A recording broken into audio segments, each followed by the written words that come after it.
Present. Councilmember Byrd, Here. Councilmember Redding, Here. Councilmember Morgan, Present. Mayor Pro Tem Galloway, Here. and Mayor Andrus. Here. You have a quorum. Thank you. And thank you, everyone, for being here. Welcome to our audience today as well. Next on our agenda, we have number 3, which is a Pledge of Allegiance. I'll ask everyone to please rise and join me in the pledge. I pledge allegiance to the flag of the United States of America and to the republic for which it stands, one nation, under God, indivisible, with liberty and justice for all. Thank you. Next, we have agenda item number 4, which is an approval of agenda. Under 4A, we have an approval of the regular council meeting agenda for August 22nd, 2022. We do have a slight amendment, council, to the agenda under 7A, and that's just in the ordinance number and some rewording. So I will go ahead and make a motion to accept the agenda with the amendment of 7A. Could I get a support? Support. It has been moved and supported. Is there any discussion, council?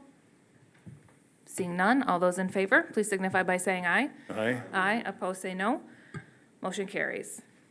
Next, we have agenda item 5, which is an approval of minutes. Under 5A, we have an approval of the study session meeting minutes from August 8th. And council, I know that Michaela had sent us an email that the time just needs to be amended in that from 6 to 5:30. Did anyone see any other additions, corrections, or amendments to the minutes?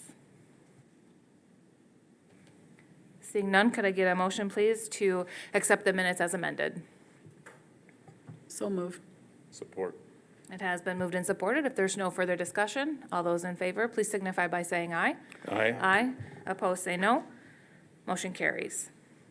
Next, we have agenda item 5B, which is an approval of the regular meeting minutes from August 8th. Council, did you see any additions, corrections, any amendments? Staff, did you hear of any? Seeing none, could I get a motion to approve as presented, please? So moved. Support. It has been moved and supported. All those in favor, please signify by saying aye. Aye. Opposed, say no. Motion carries. Under 5C, we have an approval of the special meeting minutes from August 11th. Same question, council. Did you see any additions, corrections, any amendments at all? Staff, nothing? Could I get a motion, please, to accept as presented? So moved. Could I get a support? Support. And everyone did. Has been moved and supported. All those in favor, please signify by saying aye. Aye. Opposed, say no. Motion carries. Next, we have agenda item number 7, which is a first reading of ordinances and scheduling of public hearings. And we do have a public hearing to schedule under 7A. This is the first reading and scheduling of a second reading and our public hearing for the September 26th, 2022 council meeting. And this is in regards to ordinance number 504, which amends our chapter 29 of the City Code of Ordinances. We're just updating some language there. Staff. Yeah, so very briefly, this is a typical process for council. As you may recall, all ordinance approvals through the city of Allegan is a 2-step process. The first is introduction of the ordinance, which is what's happening tonight, and the scheduling of the public hearing. Tonight, we are amending chapter 29, adding a new section 29-73 that addresses our requirement that we test backflow prevention assemblies as they're being installed throughout our public water system. So not a big thing, just we're coming into conformance with Eagle's requirements, and that's why you have it in front of you tonight. You'll see later on in the agenda is adopting the cross-connection plan, which is associated with this ordinance amendment. Thank you, staff. Council, did you have any questions at all for staff? Okay. Seeing no questions, I guess I just have one. Like the packet has, let me get up to the top of here on the title. This might be the entire ordinance, is that right? That is the entire Okay. ordinance. And Okay. so you'll see what we put in front of you today. Is just What the was the actual printout, which changes, is- okay, which were yeah. redlined in that ordinance? Correct. Okay, well, that makes it a little bit easier, Yeah, so. and this is the proper way for us to do ordinances. It's the summary, it's what you've seen in years Okay. past or months past. So with me being out last week, some things got in the packet where We probably should have had a little tighter squeeze on it, but the way it was presented is also a correct way to do it as well. Just put the whole ordinance in there with one paragraph. Okay. I think it was So, like 71 pages of an ordinance, and there was like one paragraph that was changed. so council, did you have any questions about that? If you had looked through the packet, you would have seen that ordinance, and then there was like a red line at the bottom and like an addition. Okay. Thank you. And to schedule the public hearing for September 26th? All right. Could I get a support, please? Support. Is there any further discussion, council? Seeing none, all those in favor, please signify by saying aye. Aye. Opposed, say no. Motion carries. Next, we have agenda item number 9, which is public comment. And I will invite anyone in the audience to come to the podium, state their name and address, and I believe there's a sign-up sheet up there as well. And this is for public comment for items not on tonight's agenda. So if there's any public comment, I will invite you up. Hello, Hello, do you want me to fill this out? Yeah? if you could, Okay. please. It just helps with minutes. Sure.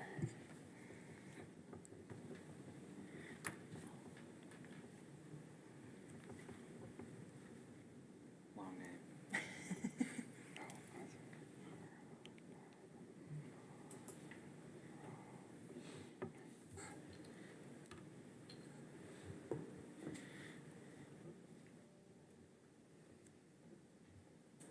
Thank you, guys. Okay, Eddie Quinones Walker. Alvin Quinones Walker. Do you want us to state our address too? Is that what we had? Okay. So we're here, first of all, to thank each and every one of you that came out and supported Allegan Out Loud on Saturday on the Riverfront, for your support. Delora, your comments and your speech were incredibly impactful, and I know many, many people saw your support and really felt that in our community, and I want to thank you for that. Secondly, for those of you who did not get a chance to make it out, oh my God, you missed out. It was an incredible event, just absolutely fantastic. We estimate we had over 1,000 people down on the riverfront over the entire day. We had just tons of fun. People kept coming up to us, thanking us for this. Multiple people commented and said that this was by far one of the best events of the entire year in downtown Allegan, and I would certainly agree with them. It was just fantastic. It was so good. We had, let's see, it was Shayendorf reported that they had record sales for the night. Food Motivated almost had to close down because they almost ran out of food. Tardy's Underground stayed open late because they were so busy, and multiple other businesses just remarked about how record-setting their sales were and just how busy they were. So I just wanted to make a comment to let you all know how much of a huge success it was, and that it is in all of our best interests that we continue these sorts of events, especially Allegan Out Loud, which we hope to make a annual event. It's so important, not only for just Allegan, but for our community, the LGBTQIA+ community, to feel heard and represented within our city. And I know that we did that this weekend, and I'm just so thrilled. I'm still riding that high. It was truly fantastic. We also got a ton of notoriety for Allegan in doing this. Not only were we on multiple radio shows and TV news segments, but we were also published in a national magazine highlighting our event. So it really drew a lot of fantastic attention to Allegan. We had people come from all over, Detroit, Chicago, Big Rapids, Grand Rapids, Kalamazoo, everywhere. I mean, these were people who had never heard of Allegan before, and they got to experience our city, and I am just so pleased for that. So I want to say thank you to all of you again, and I look forward to doing this again. So, thank you. Is there any further public comment? My name's Steve Schultz. I live in Allegan Township, 3255 118th Avenue. I'm here to represent the Fire District Board. I've been on the Fire District Board since its inception of March of 2006. I don't know if any of you received this letter from the Fire District Board. We dropped it off here a couple weeks ago. Has anybody received that yet? May I pass those out right now? Please.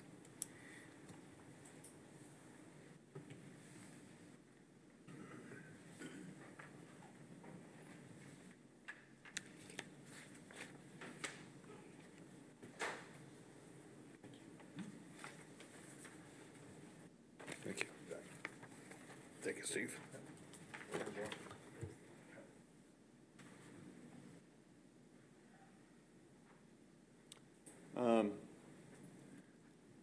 That letter really basically has to do with, the city had adopted the fire code back in 2015, 2015 or 16, and basically has to follow that ordinance in relation to safety within the city. I guess the main thing we're concerned about is we hope that our fire chief has the opportunity to take a look in a timely fashion at your plans that you have in the city for your new streetscape, which sounds pretty exciting. But there are safety precautions from that code that our fire chief is responsible for and would really like to be part of those discussion of plans. I think that's basically it. There is a few other things in there, but that is the crux of that letter. I know that he expressed concern about cordoning off down here in front of Minnie's, and that probably wouldn't pass the fire code in relation to being able to access certain buildings down there. I'm not an expert on that, so I can't speak to all the implications behind that, but the entire fire board, which actually has 2 representatives from the city, 2 from Allegan Township, and 1 at large who actually does live in the city, Rick Day, who is also a fire inspector, commented that we kind of needed to get to the city council meeting and talk about that, and hopefully Nick, who we really appreciate as our fire chief, is doing a great job, and he just wants to be able to do it right. The other thing that I wanted to bring up from the standpoint of being on the fire district board is that they had some COVID costs, anywhere from $4,000 to $5,000. Nick is documenting that, and we'll be doing that in the next few weeks. Again, he thought maybe around $5,000. The Allegan Township Board, and of course the city did too as well, received ARPA funds. We received about $497,000. By the way, I'm sure you probably know, but I'm the supervisor of Allegan Township as well.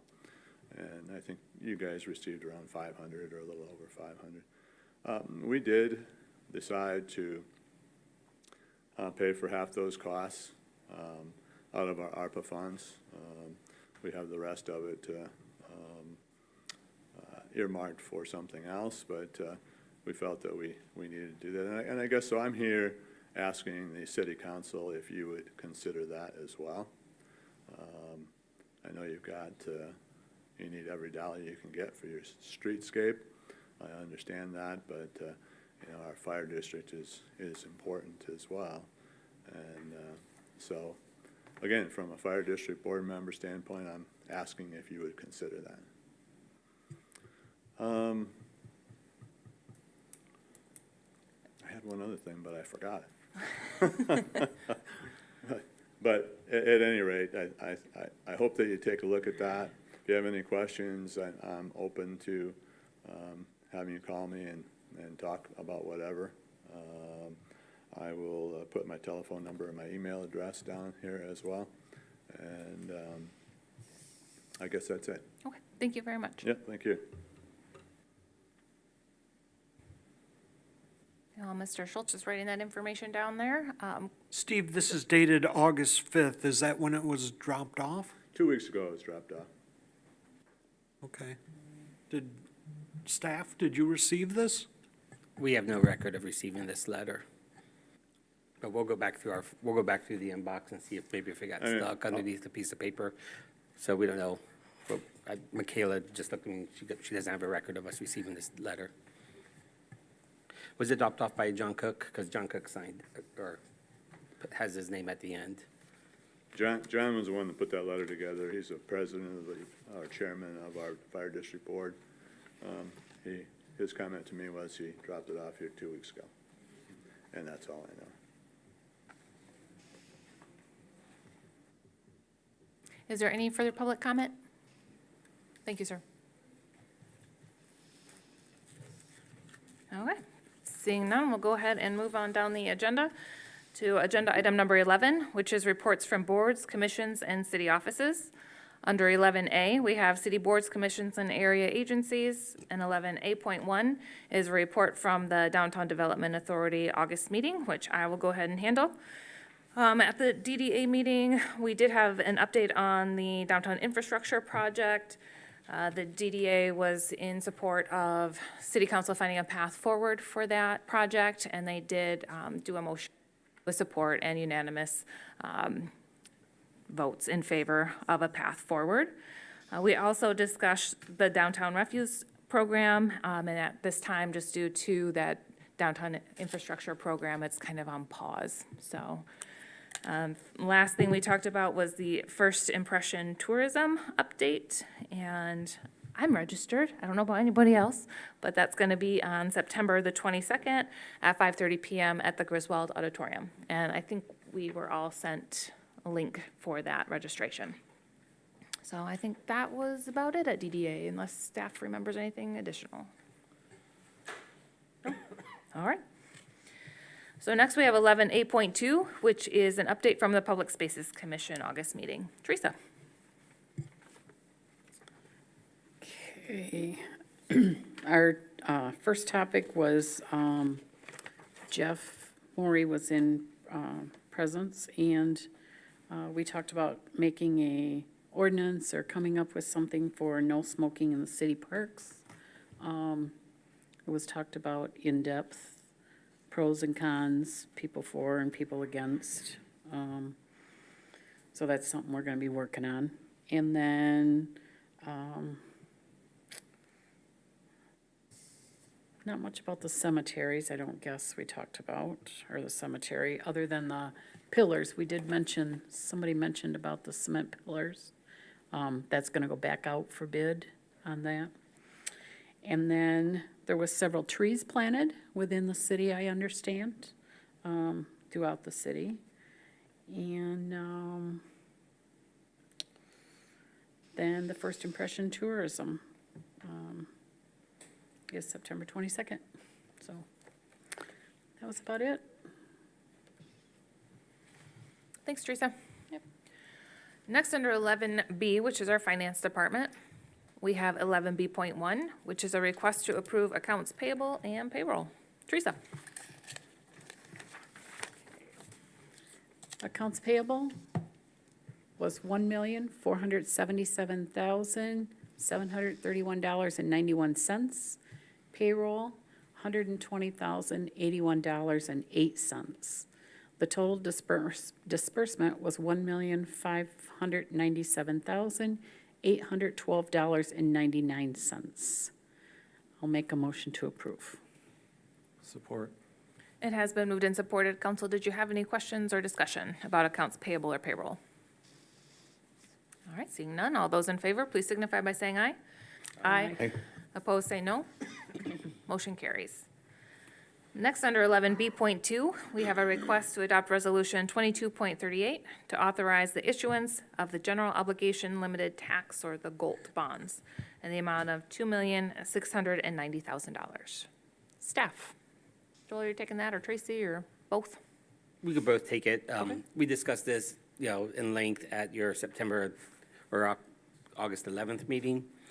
This is the resolution that authorizes us to go out for bonding.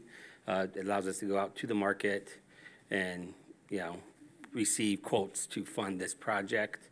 You're looking at, the annual payment will average around $225,000. The water fund will pay for $160,000 a year for that, and the streets funds will be responsible for $65,000. Tracy, did you have anything else you wanted to add? No, I think Joel covered all of that. Council, did you have any questions for staff? Did we ever get an updated projection for the water fund? Projection of, The funds available?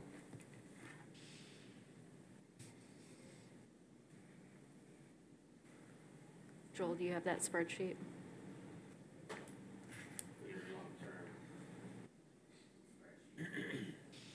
Dave, are you, in the PowerPoint that we shared on September 11th? August Or August 11th, thank you very much again for correcting me. I apologize for that. We did share the 10-year projections for those. Are you asking to know what those projections are? I don't remember seeing for the water fund, 10-year projection after because I remember seeing one where we had said we'll have to increase rates, but I don't remember seeing one after that.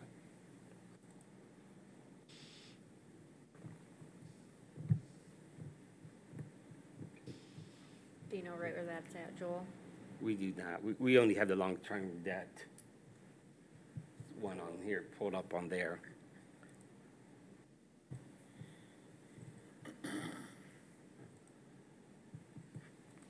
I think you're, Sorry, go ahead, Peter. I think you're referring, to the ones that were in the first memo when we first reviewed the plans after they returned from bid, right? Those little ones that were in the, Yeah, in we our had packet. one for sewer Not the and second one for meeting, not the water. special meeting, it was the first meeting, that Monday meeting. Yeah, and Oh, that yeah. one included the 4% increase. Increase, and it had the projections down in a table, so. Is that something that you can get from staff later, or something that you need to see now for this agenda item? I mean, I wouldn't feel comfortable voting in favor of this unless I knew we could afford it. So Tracy's gonna pull it up on her computer. Would you like her to print it off for you? We don't have the ability to share it on the screen because that's through the Microsoft Surface here. Yeah. Okay, so we'll print it off for you. Do you want to call a recess? Does the majority of council need to see this, or? I had thought the amount was 1.7, but where did the 269 come from? Mike, are you thinking of the CWSRS, the bonding? I'm not sure. Okay, because, yeah, there was, Bar. okay, the CWSRF, we kept talking about like 1.8 million, and then that's the 15% forgivable. This is the additional bonding. Did everyone want to take a quick recess so we can get those numbers? I wouldn't mind it. That's, that was kind of what we based our original first meeting. We were really concerned about. I'd like to see that, where those projections are, because it wasn't really in the presentation. Okay. Well, I will call for a recess at 7:23. If I could just get a support, please. And what do you think, Tracy? About 15 minutes? I have it right here, so. Okay. We're gonna, That'll give us time to print it out and Yeah, kind of review print it it for a out. few minutes, so. A 15-minute recess? Okay. All those in favor, please signify by saying aye. Aye. Aye, opposed, say no. Motion carries, so that's going to get us back here at about 7:38.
7:38. I'm gonna call the meeting back to order. Okay. We're back in session. Everybody have some time to review the information? I have a question. Doug, for these 10-year projections, does this include just the 1.5% rate increase? Yes, on Okay. both the water and sewer, that's 1.5 each year for the next 10 years. Okay, so the earlier proposed 4% is not included in this? Okay. No, And is this including any of the payments that would be for the bonding?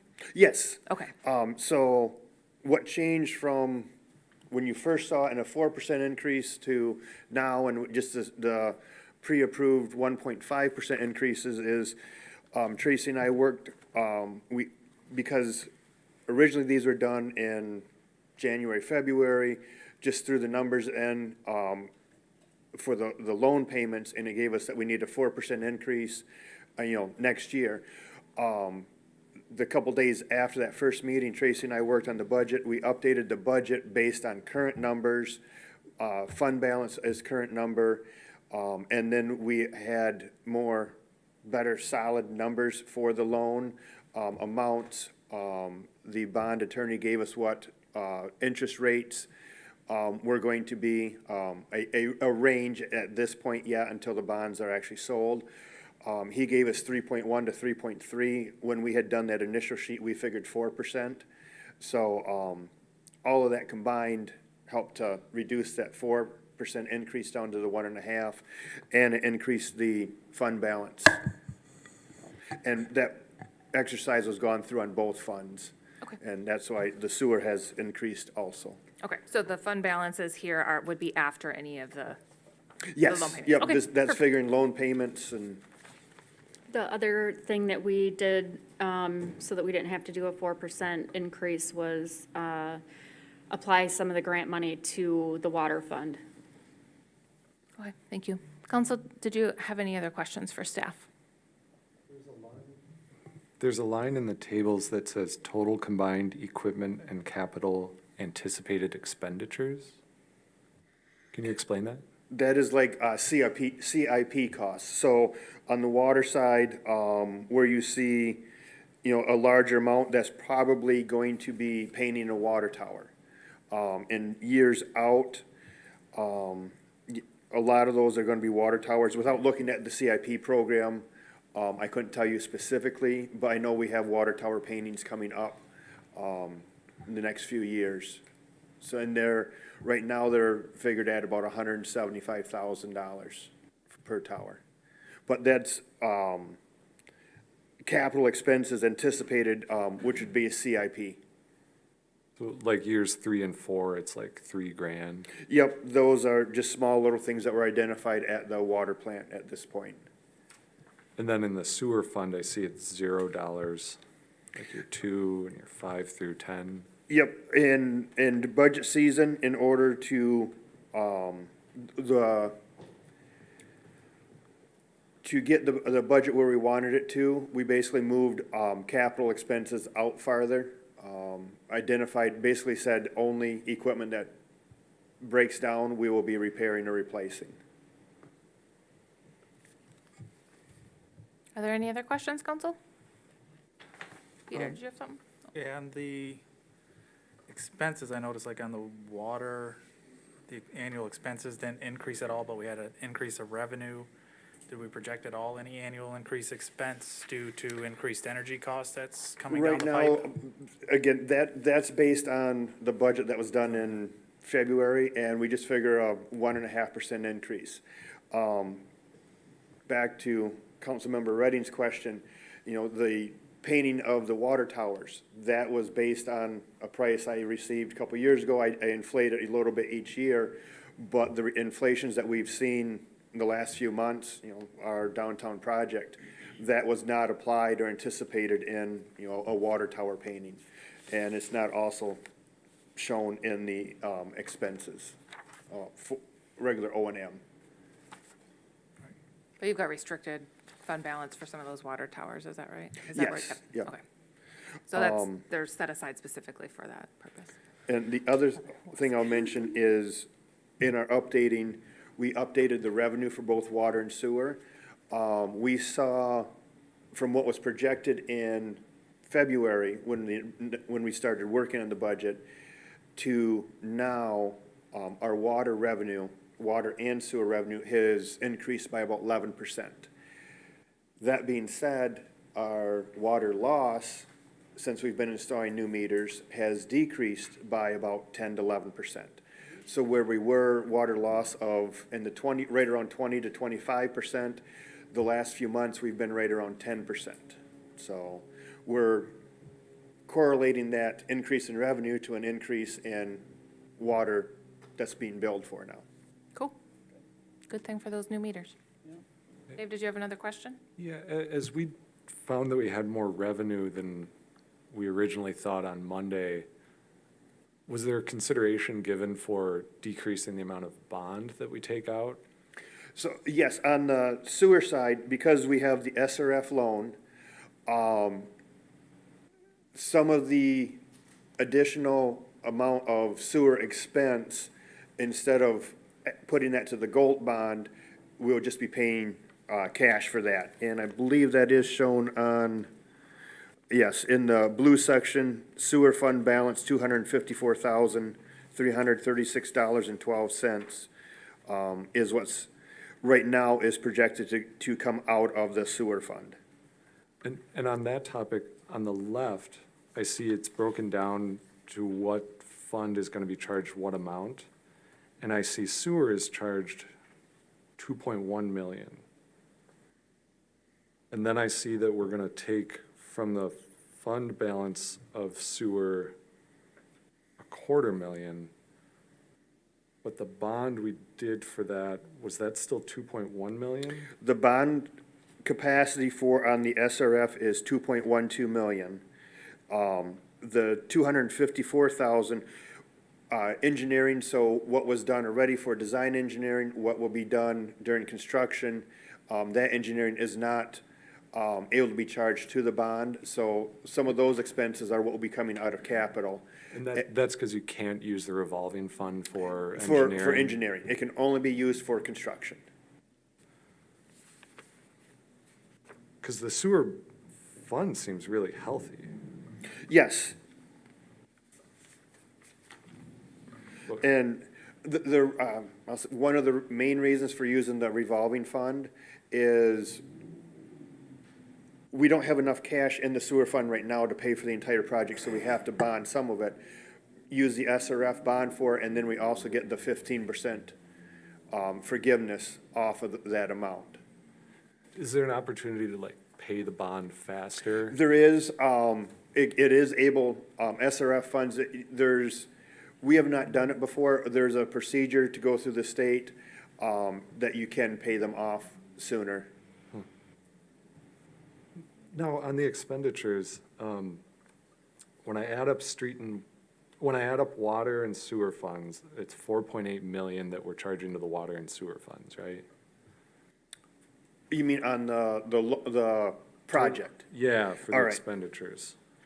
All right, But when we looked at the price difference between the project as it was bid and then eliminating water and sewer, the difference was like 1.1 million? yes, the difference is because when water and sewer is put into the project, water and sewer, pays for a portion of the roadway above it, roadway and the sidewalk. So, the state has a program that bases how deep the water sewer pipe is, and then there's a cone or an angle projected above it, and then whatever street sidewalk falls in that cone is they allow to be billed to water or sewer fund, depending on what pipe it is. So that's a state formula, like the It- state of it's- Michigan created it? So for the SRF loan, the engineers had to go through the project, wherever there's sewer line, and say, this is how much of the roadway, based on the state formula, is able to be paid for by sewer.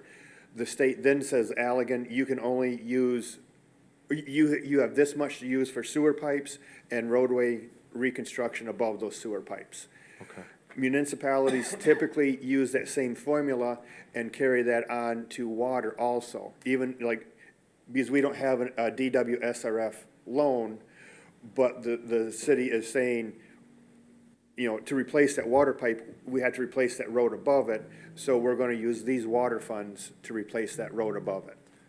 So that's why if we took the water pipes and sewer pipes out of the project, that roadway still has to be replaced. So in reality, if you look on the left side here, where it says water, engineering estimate, and then actual total, the 1.55, that is just the pipes and putting into the pipes. And then when it says street water fund, the water fund is also paying for essentially $1.1 million in street, roadway grading. I don't know if there's any sidewalk in that too, in that cone, but the water fund's paying for that. So if, in the one scenario, if you took the water and sewer out, the city still has to pay for the roadway. So instead of taking 4 million out, or 4.5 million out for water and sewer, it's really, you would only take out the 1.5 and 1.1 for sewer. So, So it should have been, maybe did we forget to take water out of that estimate then? without looking at it and going through the calculations, I don't know exactly how that was come up or figured. I believe that was actually from Dan, the estimate on, Who's Dan? Dan Dan is our Boss. engineer. He was here the last 2 meetings. From Avonmarsh. Okay. Yeah, So we had proposed to him of what would the cost be if we took out water and sewer? And I believe he was the one that gave us the number that said this is what the project would total, based on Correct. taking the water and sewer out of it. Yeah, and in addition to that, there would be things that would increase because we'd have to redesign, and there were other things that made that cost go up. It went from 7 million down to like 4, so there was actually about a $3 million difference. But not like just taking these subtracting these numbers out. It's not gonna give you, then it's only gonna be this much because there's other things that make it go back up. Are there any other questions, council? I guess I'm curious, why did Monday change so much to Thursday? Because we updated the revenue figures that were used on Monday were from when we did the rate sheets in February. That was just based on the previous 6 months of water revenue. For the Thursday meeting, Tracy and I on Tuesday and Wednesday went through and we updated the budget numbers, the revenue numbers. The revenue showed that the next 6 months, January through July, the water revenue increased by 11% over what we had projected. So And we moved some of the grant money to try to get, we just, instead of placing all the grant money towards streets and trying to save the general fund money, we kind Put of it divvied it towards- up to where the grant money was going. So we sat down and did a deeper dive into it. We worked like 2 days straight on just the numbers in here. Instead of doing high-level conservative, estimating low on revenue and high on expenses and adding those bond payments in there and the updated project total. I mean, because that's kind of what we did. We just kind of threw everything together in a quick thing for Monday. And then we worked, I don't even know how many hours on actually trying to see where our year end is going to end up, having not gone through the audit yet. And whatever budget adjustments we're going to have or not have, and looking at projects that we're going to do and not do, and plugging those numbers in to make everything work. Is there a reason we didn't ask the municipal financial advisor to go over all that? They did. I've sent them all the same information that you guys have reviewed. But they didn't provide a recommendation?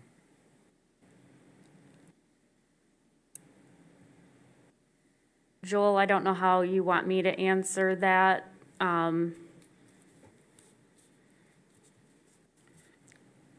So the bids were open on a Tuesday. Yes, August 2nd.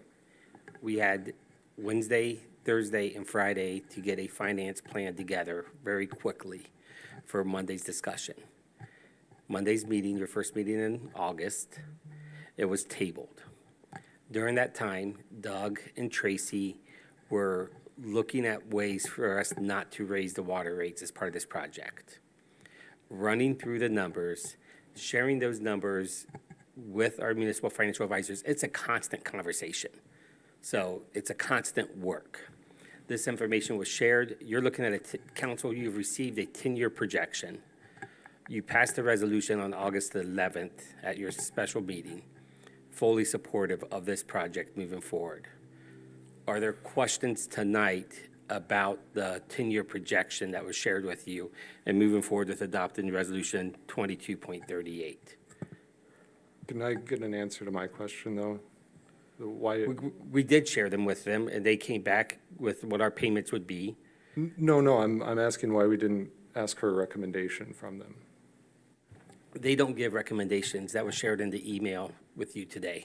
Well, what they said was because we aren't asking for them for a recommendation, the SEC rules about letting us know if we can afford this or not don't apply. And that's what I was asking for, was the municipal financial advisor's assessment of, can we afford this? Is it going to be a problem later on? So that information, I mean, that question for them is typically, since I've been here, never asked from our municipal financial advisors. Is this something we can afford? We run through the budgeting process, we show what the numbers are, and it's, you know, a decision that is made by council whether to move forward with this or not. Well, where I'm struggling with this is the SEC's got really clear guidelines on what expectations should be for the municipal financial advisor, and that includes that assessment of, can you afford this? And that, to me, makes a lot of sense. And I believe that they, if it's something that council wants to pursue, they would tell us if we could not afford it. They have not done that because we can afford it. We have the bonding capacity to do so. But they said they've not made any assessment of that. That was the communication we got.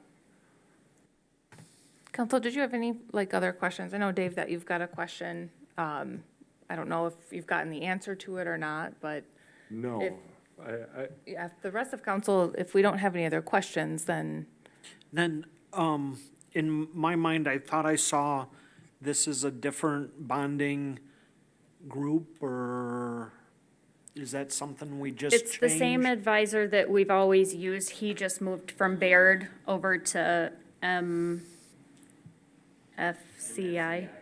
MFCI, so Warren Kramer's been the city's bond counsel in regards to our, municipal financial consultant for years. Okay, so What- same person? Same person you worked with, Kinda Mike, shift. when you were on council 10 years ago. Yep. Okay, It's the same man.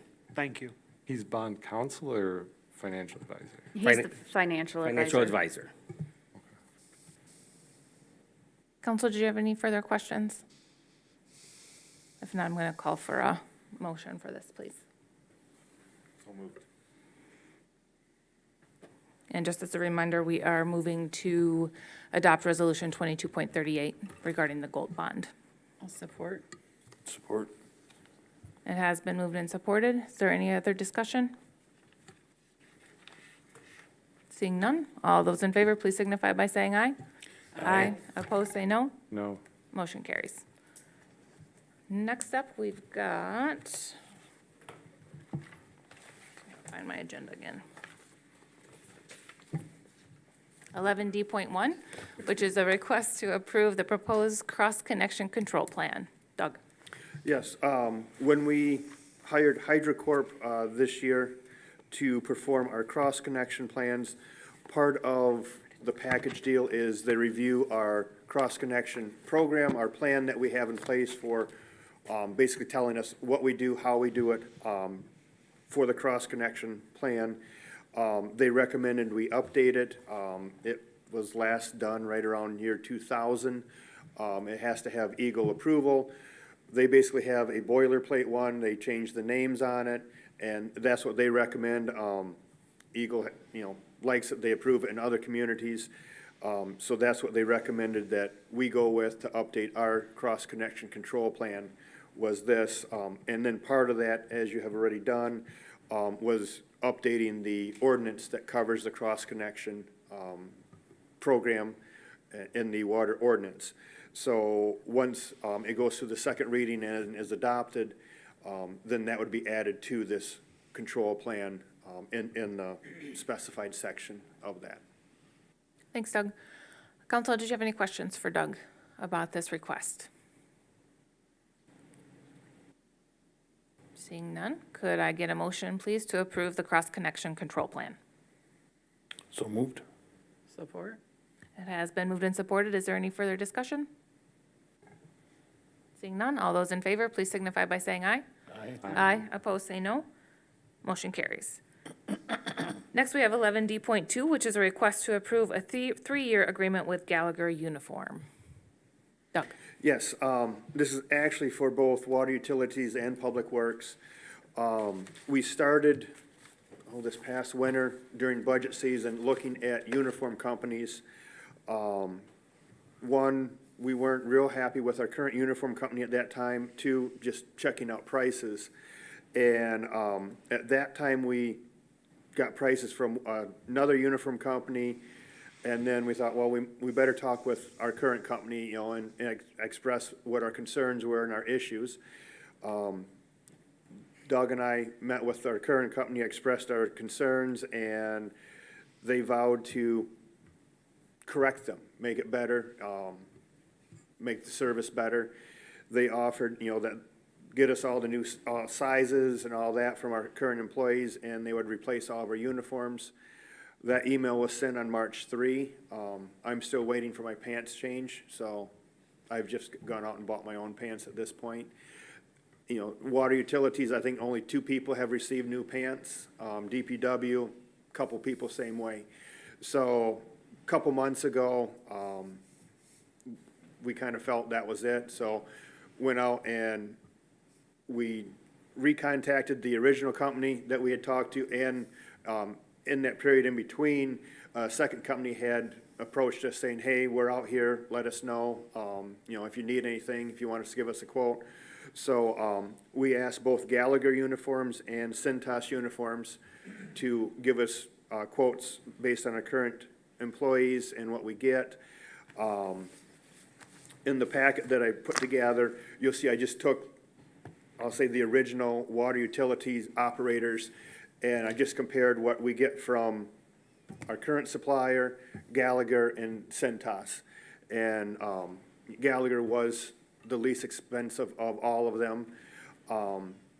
I will say at this point, it's not necessarily about the money, it's about the service. Because if both Gallagher and Cintas were more expensive than our current provider, I would still be standing here asking, recommending that we go with one of those two. Just because our service is that bad with our current supplier. So, you know, we looked it over, discussed it, and decided that we think Gallagher is the uniform company we would like to go with to supply uniforms. They do have a 3-year agreement.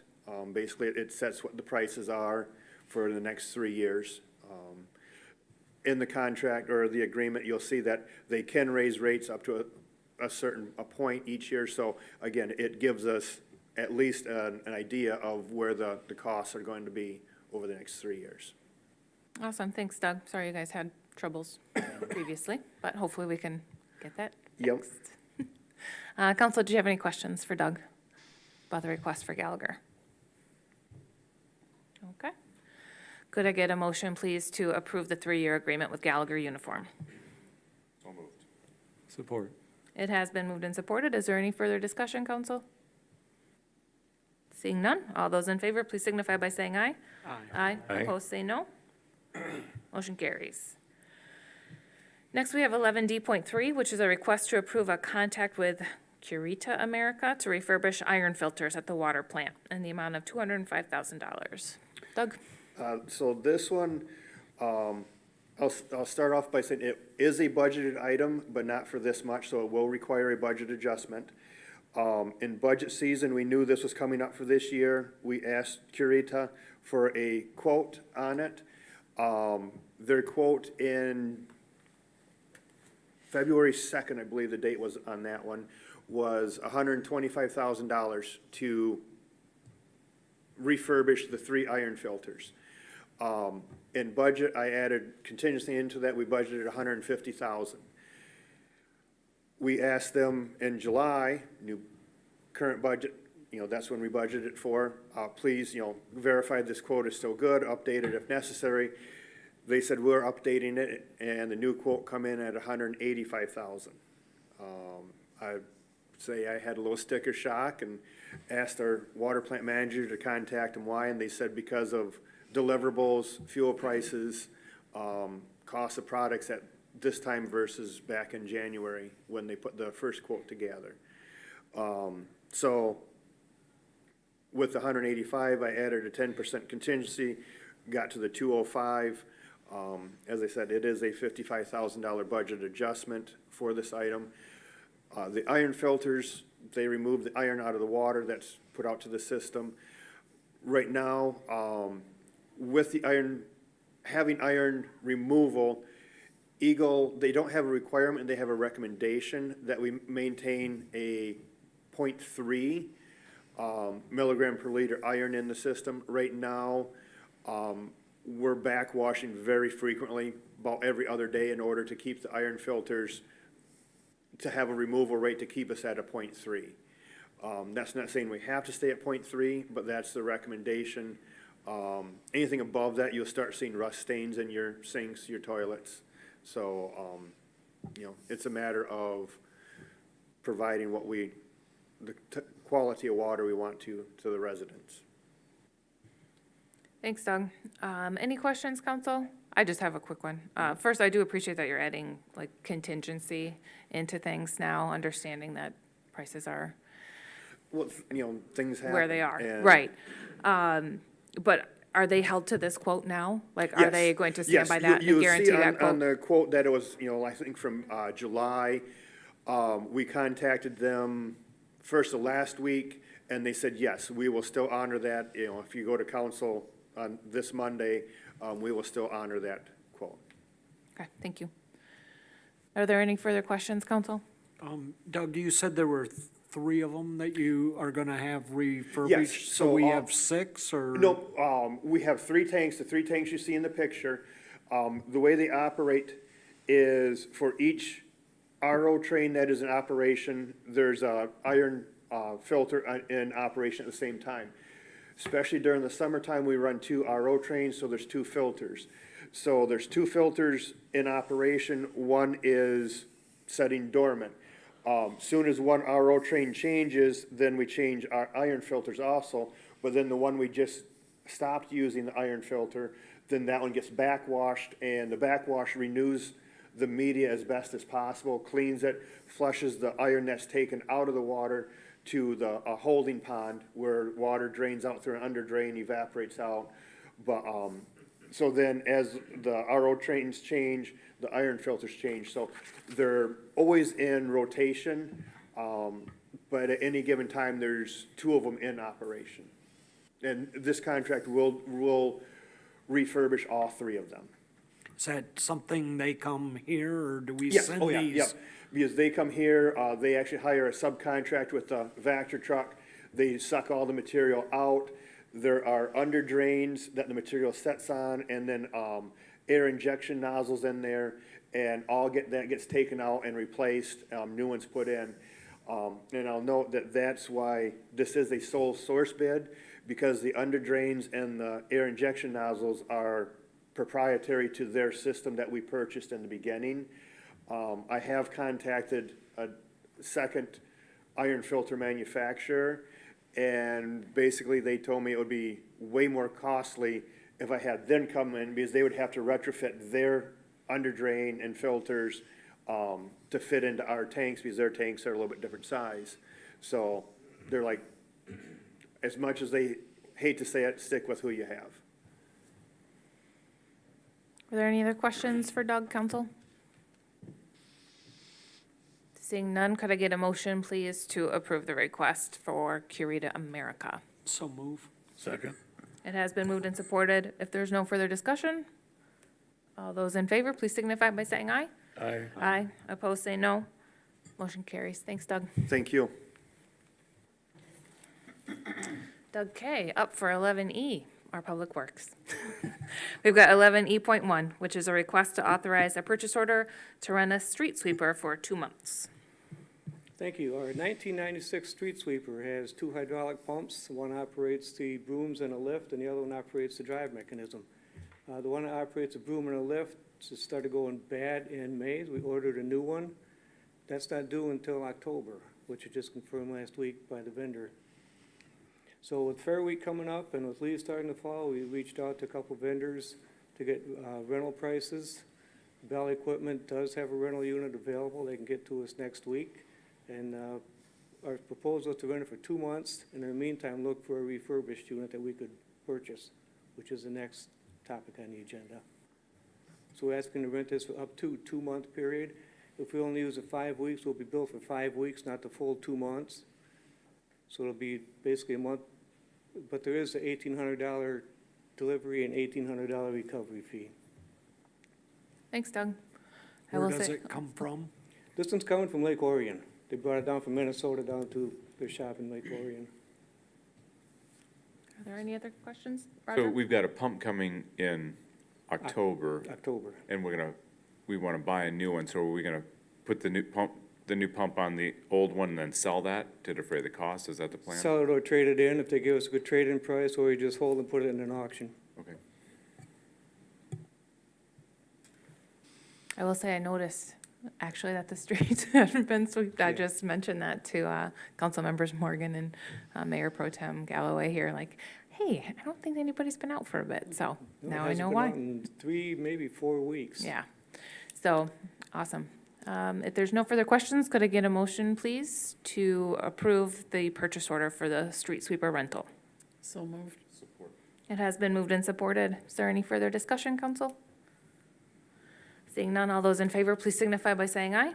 Aye. Opposed, say no. No. Motion carries. Next, we have 11E.2, which is a request to authorize a change to the current capital improvement program to allow for the purchase of the refurbished street sweeper in fiscal year '23, and to put the purchase of a salt truck to fiscal year '24. Doug? In checking with cabin chassis suppliers, if we ordered a salt truck now, we'd get it about 12 months from now. So the thought with the street sweeper going down and being budgeted in 2024, being in the capital improvement program for 2024, I thought was order the cabin chassis, order the salter unit, get it ready. We don't pay for it until we get it, which would be fiscal year 2024. Okay, so no funds will be expended for that. But we're also asking to allow us to move up the street sweeper refurbish purchase from 2024 to this year. So hopefully by the time before this here 2-month rental is up, we have a unit that we can purchase from Valley Equipment.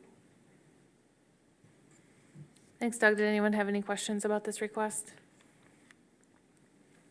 I don't have a question. I have a statement. With the way the rain has been, I noticed our drains are really plugged, and we have had a couple of streets with water across them, so I think this is very badly needed.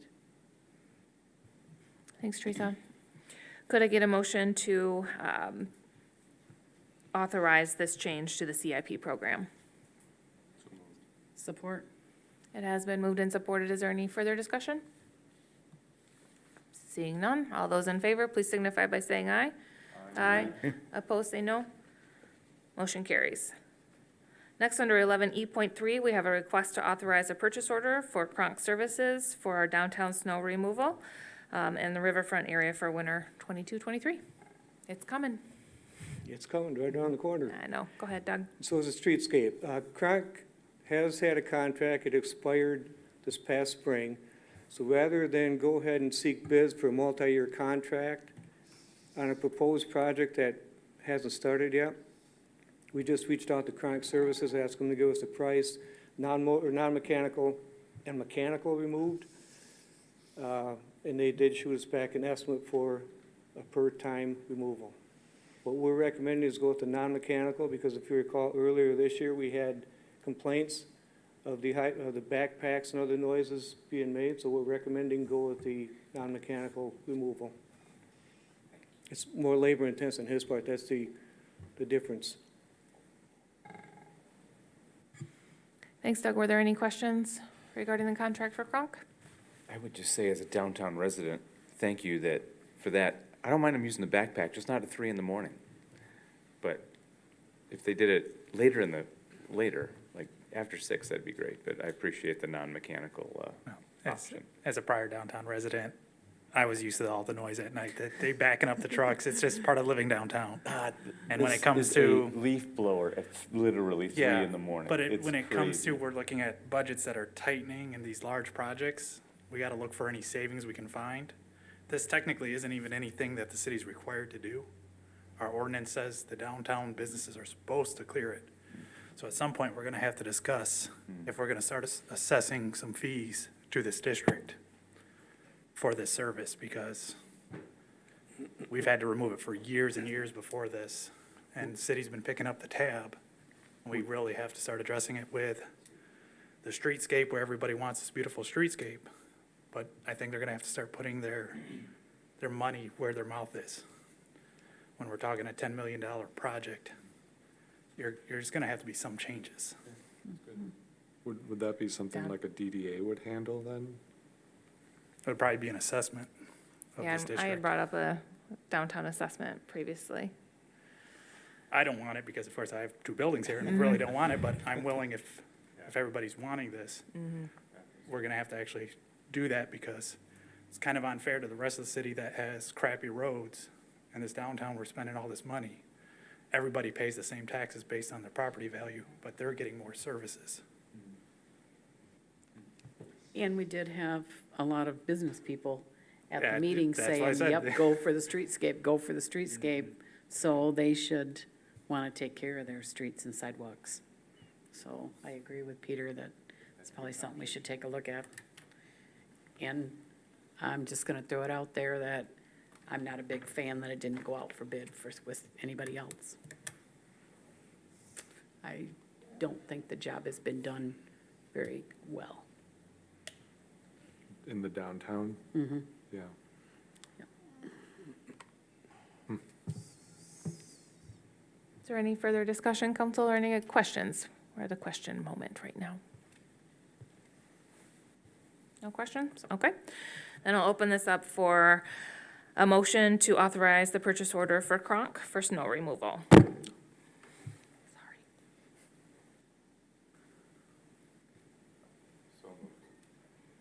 It has been moved. Could I get a support? Support. Is there any further discussion, council? Seeing none, all those in favor, please signify by saying aye. Aye. Opposed, say no. No. Motion carries. Next, we have 11E.4, which is a request to discuss installing a cul-de-sac at the east end of Hubbard Street, west of M89 and M40. Yeah, I Doug, you think gonna Doug take and this? I will just tag team on this real quick. Okay? MDOT's going through all the preliminary work for their M89 project from 26th Street up to M222. As council is well aware, part of that includes installing a roundabout where M40, M89, Ely, and Hubbard come together, and you can see the image on the screen behind you. Part of the conversation that they're having is whether or not to cul-de-sac Hubbard Street on the west side of that roundabout. And you can see 2 options there on this conceptual plan, and I do use the word conceptual. They're still going through their road safety audit on this whole stretch, and they're going through, tightening down their engineering. One is to bend Hubbard Street and connect it to Ely.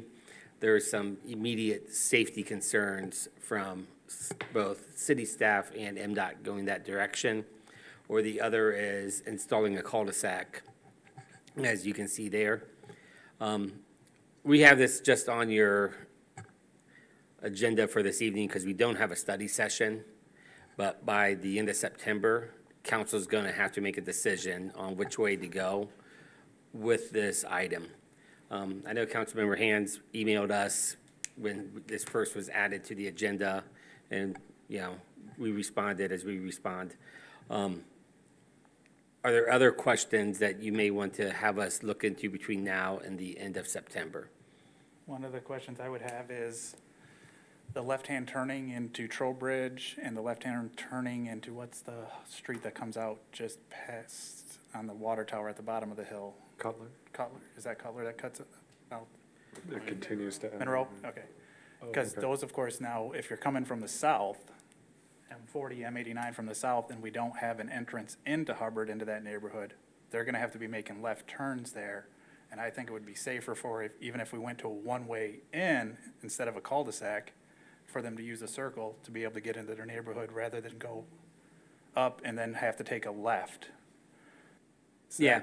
That's what I was, and I also noticed this has shifted to the north, the sketch. When you overlay the first plans from this to that, you can see where the road markings, that everything kind of shifted north, and I'm just assuming that's because, Geometric design probably right now, but they're still doing the final engineering as we said in our response. So I'm not going to say this is the final location of everything. The horizontal, if I might, the horizontal locations are pretty much set in stone on that. They're working on some vertical considerations through that whole cul-de-sac area. Like Mr. Dye indicated, they are doing a road safety audit, and that might come back and suggest exactly what you did. And we're not asking for a vote tonight, No. cul-de-sac, no cul-de-sac. We're just presenting the information, saying, yes, it probably is a much safer intersection, putting a cul-de-sac in than leaving it like it is. If you picture somebody coming out Hubbard, wanting to go south on M89, plus somebody coming around the corner, it could be a little contentious, if you might. Yeah. And the other thing that we need to take in consideration, which really has nothing to do with road movement, is that white roof, what I'm going to refer to that white roof house right there at the corner, the northwest corner. Their driveway right now, as you can see, comes out right here. If we eliminate this asphalt, their driveway has. Not seeing your pointer. Oh, I can't see it. I'm on the wrong one. Thanks, Parker. I can see it on my screen. My screen's not connected. So that house right there, their driveway's on the other side, Parker. Oh, sorry.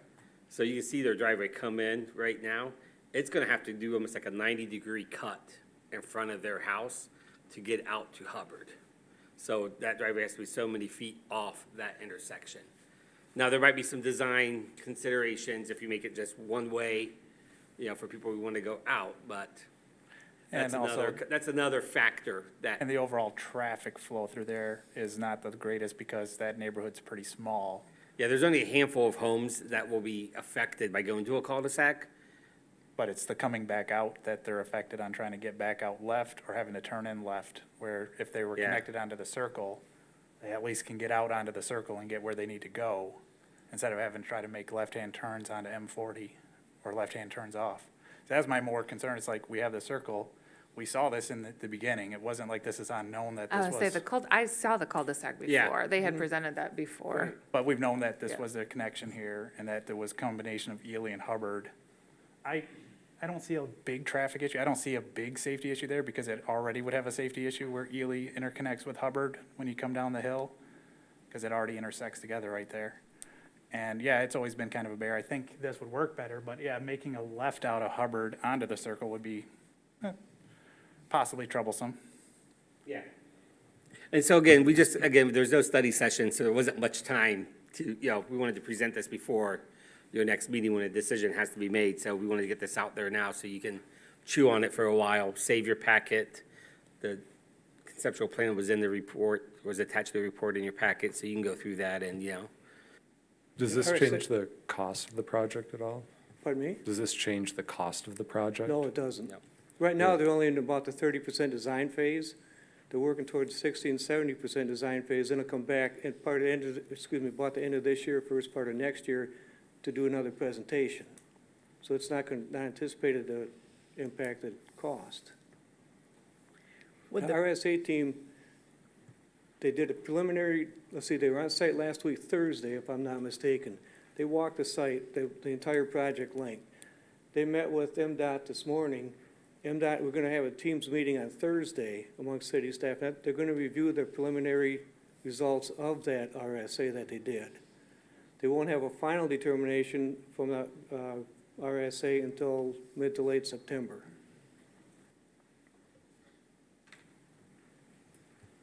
Council, did you have anything else to discuss about the proposed cul-de-sac? And the only thing I would say is I'd prefer to leave it so that it can have a connection in. If we feel that having the connection out becomes a dangerous, then we'd close out the connection out. I don't see why not having a connection in right there we wouldn't want that because it would allow people into the neighborhood without making those left hands onto Trowbridge and Monroe and the like. But we'll wait for their safety recommendations, but. Anybody else have anything? Something to consider. Thanks, Doug. Thank you. We are moving down to 11F, which is city manager and city clerk. Under 11F.1, we have a request to approve the cancellation of our September 12th council meeting to participate in the annual Allegan County Fair Parade. Staff, did you have anything else to add? That's pretty self-explanatory. It is. Okay. Council, did you have any questions or concerns? It is. Seeing none, could I get a motion? Could I get a motion to approve the cancellation of September 12th council meeting? So moved. Support. It has been moved and supported. If there's no further discussion, all those in favor, please signify by saying aye. Aye. Aye. Opposed, say no. Motion carries. And staff, you will send something out as far as like what time to meet and where? Okay, and I'll make sure to get a hold of Charlie.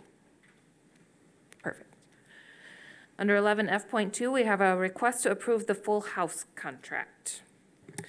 Yes, Taking that one, Parker? I am. Thank you, Mayor. Included in your packet is a proposed contract between the City of Allegan, the Griswold Auditorium, and Full House Comedy Club. Those of you that are part of the asset management group will be familiar with this conversation. The Full House Comedy Club was brought to our attention by Councilmember Hands. This is a group, West Michigan-based group. They book top-tier talent from across the country at, I think, 7 different venues throughout West Michigan. So on Councilmember Hans's recommendation, city staff, being Brian Berza specifically, reached out to Full House Comedy Club and got a really enthusiastic response right off the bat.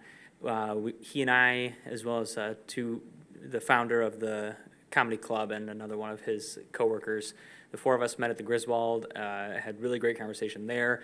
This particular venue fills a need that they currently see. They book smaller clubs, other smaller venues, and then they have a larger, like 1,000+ seat venue. And the Griswold at 600 seats hits this mid-range that they don't have yet in their portfolio, if you will. So after a summer's worth of exchanges back and forth between Ryan and Don as the gentleman that we've been working with, we have, as these 2 entities come together on this proposed agreement that we now need approval by the city council. This is really cool. Thank you. And thanks for bringing it up, Peter. I have one question. Go ahead, Roger. I think this is super cool. Can't wait for this to happen. But as I read through it, we're not sure what we're approving because there's no dates. So we're just approving the potential. Correct. What we're asking for is just to approve this agreement between the city and Full House Comedy Club. Like you said, there's nothing on the books yet. We just want to have this agreement established. Specifically, it's noted in the memo, but the breakdown of how this partnership would work. This is how Full House Comedy Club operates with those 7 other venues that they book with. Specifically, they oversee all booking, promoting, front of house staffing such as security and ushering, and ticket sales for these events that they host. Then the City of Allegan, through Positively Allegan, would acquire the special liquor license to sell alcoholic beverages, and we would oversee the purchasing and then retain all of the money made from the sales of the alcoholic beverages or any other concession items that are sold that night. Seems like a great deal for us. Did our attorney already review this? Yeah, so the process we went through, we had an agreement that was made, if you remember the Roslyn Hart and the Gold Coast, they host their band practice there at the Griswold. So we had established an agreement there that you all approved at that time. So Ryan used that as the basis to start this new agreement, edited to the specifics of this. We had it reviewed by our attorney, who then shared it back with us, and we've forwarded it to Full House Comedy for their look-see, and then now it's at your hands. Council, do you have any questions? Mike? Are they looking to put on a performance once a month, twice a month, every week? Yeah, through the conversations that we've had, we've kind of made it known that what we want to start doing is booking through the fall and winter months. And Brian and I, being a small staff that we are, we've got a lot of stuff going on in the summertime, so we want to focus on the fall and winter months at the Griswold. And then as we start to build that relationship and build that momentum in booking comedy acts, then we can explore the summertime too. So ideally, I think they would like to do every month through the fall and winter, and then progress into the summertime. And then will you still be looking at doing a blues series or some other? Almost definitely, yeah. We'll continue to book live entertainment at the Okay. Griswold in addition to comedy, stand-up. Any other questions, council? The funds collected with Positively Allegan, where are they being deposited to? It's a great question. Tracy, would you mind elaborating a little bit? Any of the funds made on the beverage sales through these nights? I know we've talked about specifics at some of the other concerts. So I thought that all of everything is going to Positively Allegan to try to offset the general fund transfer that we make for that. You know, it can go to the Griswold to show revenue at the Griswold, but for consistency's sake, I've just been putting anything event-related in Positively Allegan. If it starts becoming a regular basis, there's 12 liquor licenses you can get a year, right? That's correct. Yep. Correct. And then it's a matter of if that becomes a large amount of money that's sitting there in Positively Allegan, but the city's not really taking anything in for this rental, correct? Correct. That is correct. Would Positively Allegan be willing to put into a Griswold fund or something like that? Because Yes. at some point, that has to be addressed. Yes. Don't want it just all going over here. Yes. Right now, we do $26,000 from the general fund to Positively Allegan every year as seed money for their events. The minute they get $26,001, it will be a $0 transfer from the general fund. I would just keep decreasing it each year Yeah. and then pushing that money over into our Griswold fund maybe that, or some of Maybe these it would maintenance Yeah. items. Not That be in the red every year. That way, at least then it shows we're moving the funds like Yeah. this. It also keeps Positively Allegan more on the legal side of that because they're running that themselves as their own separate nonprofit, not part of the city. It's probably not a good thing for them to sell liquor and then send that money back to the city. But it's easier to go, we can offset and just move budgets around. It's Yep. fine with me as well, as long as we're just all aware of that's kind of what's going on. Yeah, thanks for bringing that to the attention of everybody, Peter. Are there any other questions, council?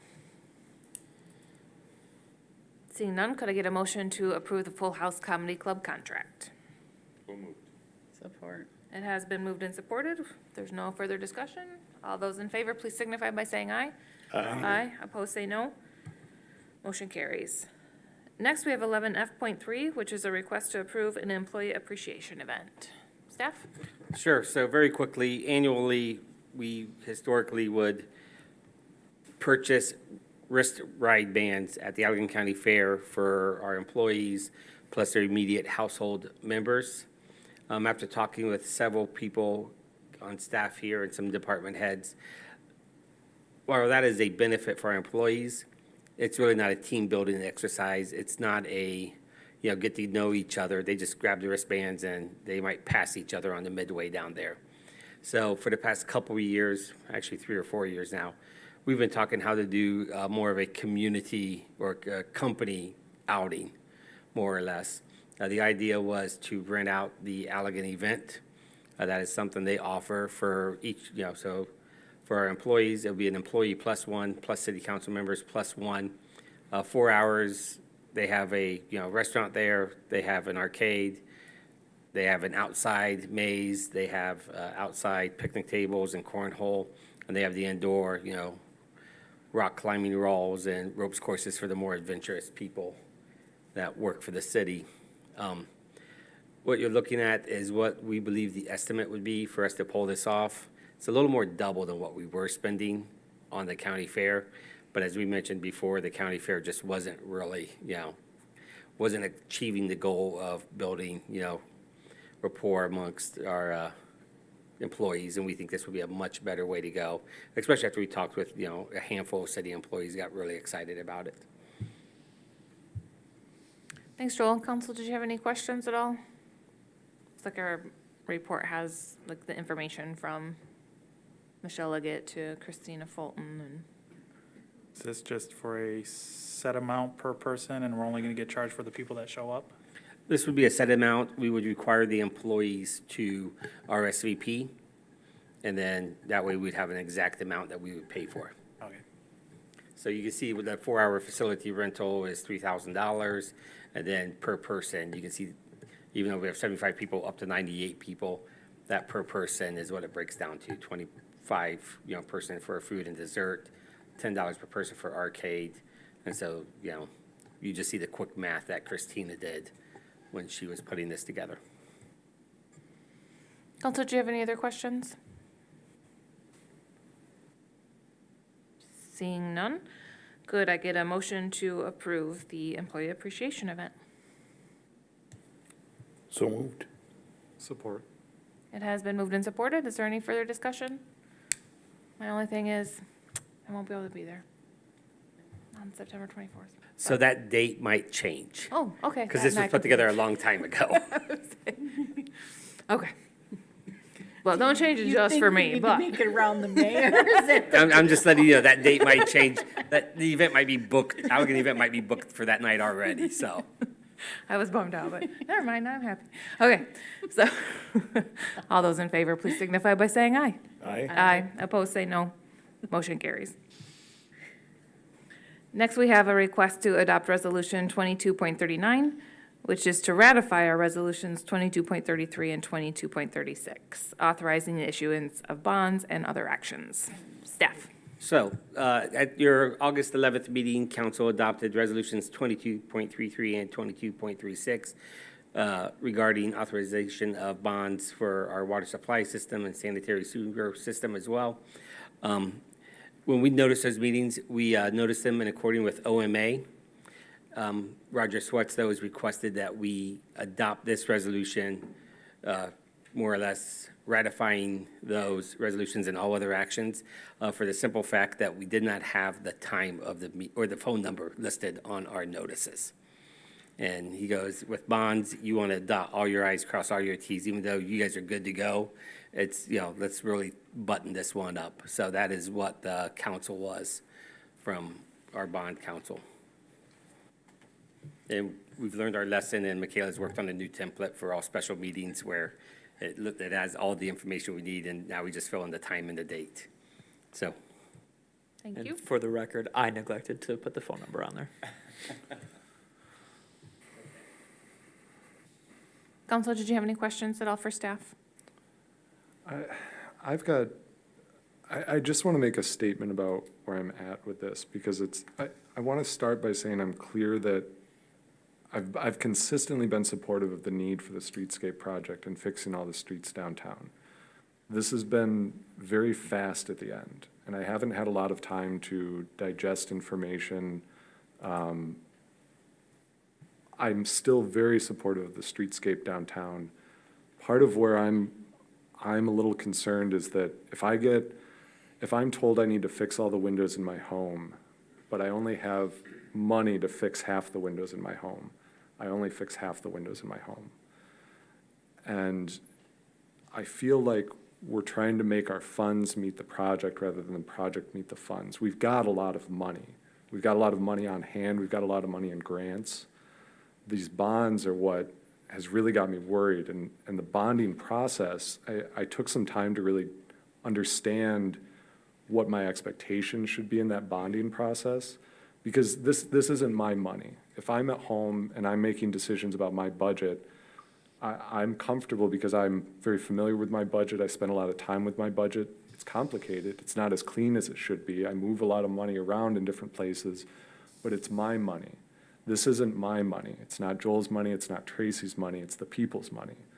And when it's the people's money, there are a lot of rules around how that gets managed. Just like Joel said, we hire a bond counsel, we hire a municipal financial advisor, and that's on top of the bonding agent. The municipal financial advisor's role is supposed to be one of a fiduciary party. So what that means is they should be working in our interest. And my questions earlier were making sure I want to have oversight over that fiduciary role, that financial advisor, because of the complexity of this, because this isn't my money, because it's the people's money. And this is not a personal thing. It's nothing against staff.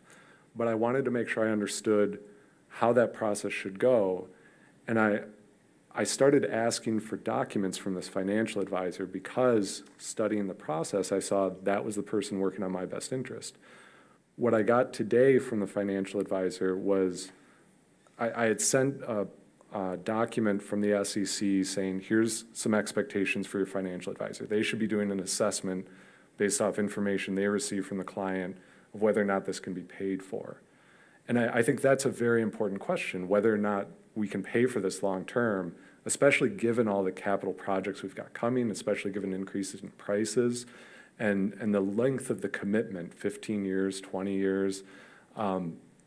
This is a big deal. And with it being so fast, the response that I got from the financial advisor was, because they are not making a recommendation to us, they don't have to meet the requirements that the SEC has. I sent the requirements document. I said, show me where the financial advisor has met these requirements. And the response was, those are big R recommendations. We don't make big R recommendations. And our document of responsibility said they don't. But the SEC says they should.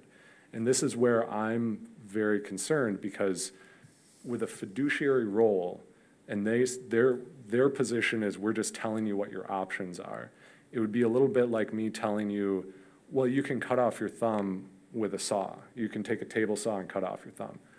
I'm not making a recommendation about it. I'm just saying, you've got that opportunity. How do I know they're working in my best interest? If I were to recommend that you cut off your thumb, that wouldn't be in your best interest. But I'm not making that recommendation. I'm just telling you can.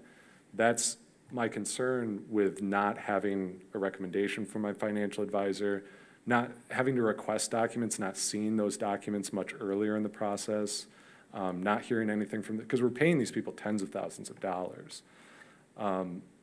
It's that it's so rushed. It's that I'm not seeing things that I'm expecting to see. And just, again, this is my position, and I thought I should share it. And I want to be clear, I'm very much supportive of the streetscape. I think we should absolutely be fixing roads downtown. I think we've got a lot of money to do that, money that has been given to us. Again, I want to see a project that meets our funds, that fits to what we've got available on hand.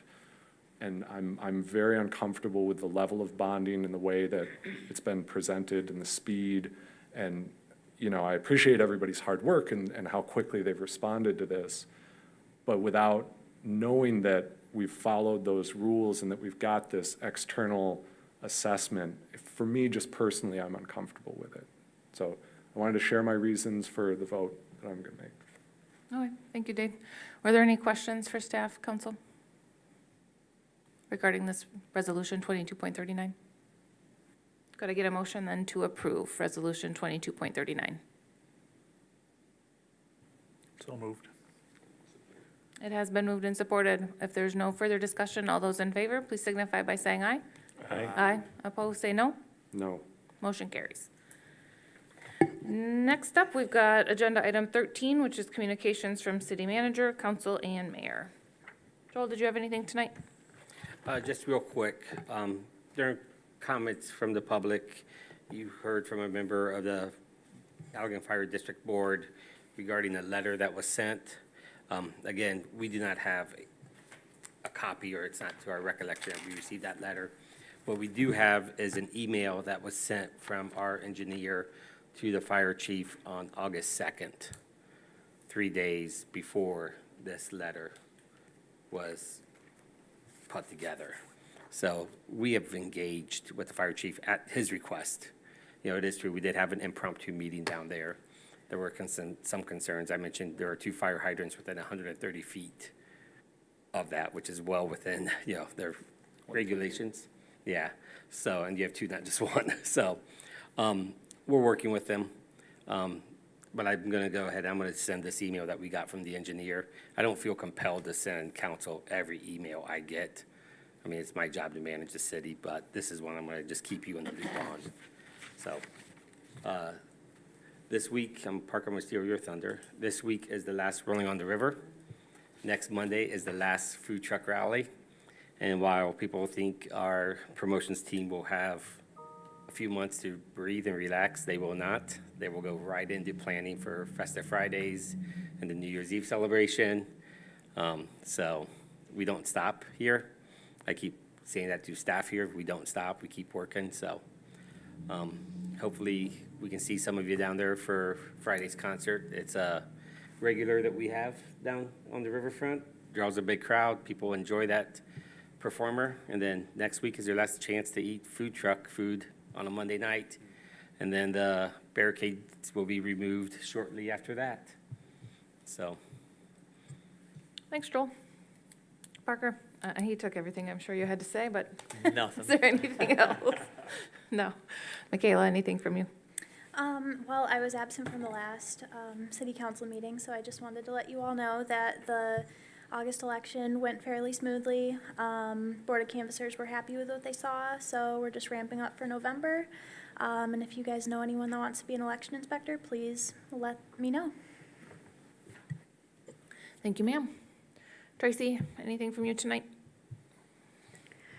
I did receive an email this week or last week that we did get the budget award for the 2023 budget document that I submitted, so that was a good thing. And then I also would like to just make a comment about our 15-minute pause and whatever. I mean, I'm available Monday through Friday if you guys have these things that you know you want for these meetings so that we're prepared for them. I'm more than willing to get all the information and try to get answers to all the questions so we're not sitting here trying to answer them. I mean, it's kind of like the budget when we get to approving the budget the end of May.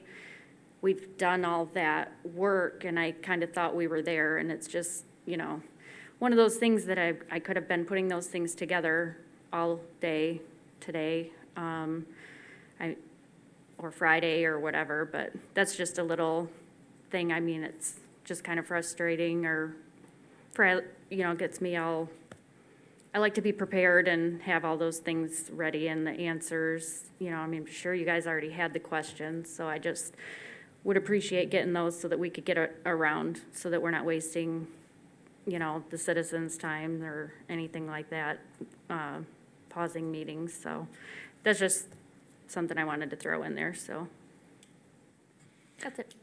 Thanks, Tracy. Doug S., anything from you tonight? Nothing tonight. Doug K. Yes, 2 items. Obviously, as you're aware, the Iron Bridge is open. We're working with MDOT to get a final walkthrough on the job, just to get their acceptance, everybody to sign off on it. The seals at the end, you can still see the gaps in there. That material's due in next week to the contractor, and they're expected to place it either next week or the following week. And as is customary on a bridge project, they will do, Scott Civil Engineering will do an inspection on it, at which time they'll be able to certify the weight limit, load limit. So that's up and coming. And I think it was August 4th, we had Avonmarsh Engineering in doing a study on the Riverfront Boardwalk and the powerhouse. As of late this afternoon, they're getting together, they're reviewing the preliminary report, and they expect to get that up to us middle part of this week. So once we receive the information, we'll pass it on. Thanks so much, Doug. Thanks for the updates. Mike, did you have anything tonight? The money Steve was doing half toward, have we allocated that money toward? Yeah, so the COVID money is all being allocated to the downtown streetscape project as shown in the financing plan shared last Monday, last Thursday, and then again tonight in the hard copy that Tracy printed out. So we don't have an equal match for Steve for that? No, we've been approached by Chief Brink to allocate some of our ARPA funds to that, and I informed them that we are putting it towards the streetscape project as of now. Okay. Peter, anything from you tonight? Teresa? Nope, nothing for me. Roger? Parker, I want to put you on the spot. Will you briefly tell the story of the Washington DC couple that moved to Allegan? Certainly, yeah. I'm glad you brought that up. I was introduced to a couple over the weekend who moved from Washington, D.C. about 7 weeks ago for her job, which is now in Holland. And when they were looking at places to live in the surrounding area of Holland, they were researching different towns and cities and found Allegan, saw Rolling on the River, Fork in the Road, looked at your bios on our website and learned about each of you, saw the stores and the restaurants on our downtown Allegan website, and knew that this was the place that they wanted to live, and they purchased a home on Lake Allegan. And they are thrilled to be here. They've been showing up to events, and they have been warmly welcomed by those that they have been introduced to, and they are looking forward to getting involved in our boards as they can, not living in the city. But yeah, they're gung-ho and very thrilled to be here, and I shared that with Roger over the weekend because it was just really neat to meet those people and hear that what we're doing is making an impact on people's decisions on moving to or staying in the area. Awesome. Well, thank you for that, Roger and Parker. Dave, did you have anything tonight? Nothing for me, thanks. Okay. How about from you, Bill? I have the same story as what he does, but not from those people, my neighbors that just moved here. They love it here. They walk the areas and do all kinds of stuff, been downtown, rolling on the river. Saturday nights, a gazebo, just absolutely love it. They're both artists, sit in my backyard, because theirs doesn't quite come to the river, but just absolutely marvel over the river, so. The other thing I have is, what happened to the red light on Eastern Avenue in M222? So that's an MDOT project. They have till the Have you end of heard of anything? September 15th. Eastern Avenue, end of September. Yeah. It's a delivery, it's a supply chain item. It's the Okay. straight poles that are going up and hold up. I had forgotten about it, but my wife mentioned it to me. Darn women, I tell you. That's it. Thanks, Bill. And I don't have anything to add this evening, so with that being said, we are going to move to agenda item number 14, which is closed session.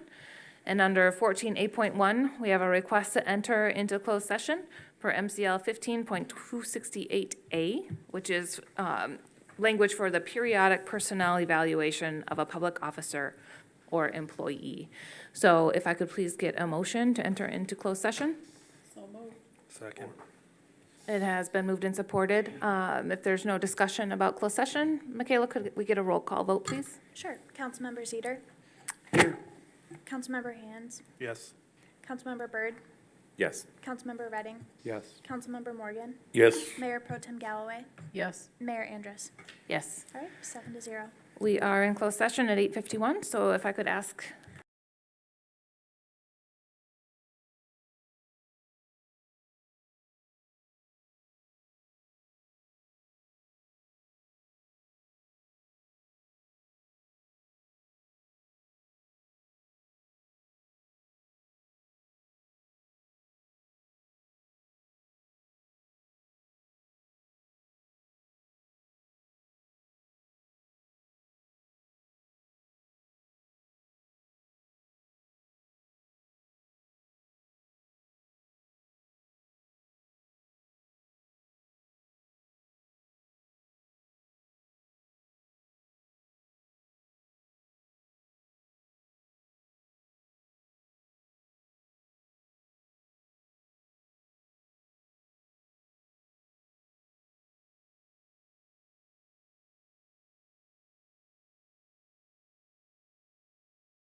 So, thank you. I know it's pretty late, but we do need to discuss the employment agreement, the 2022 update.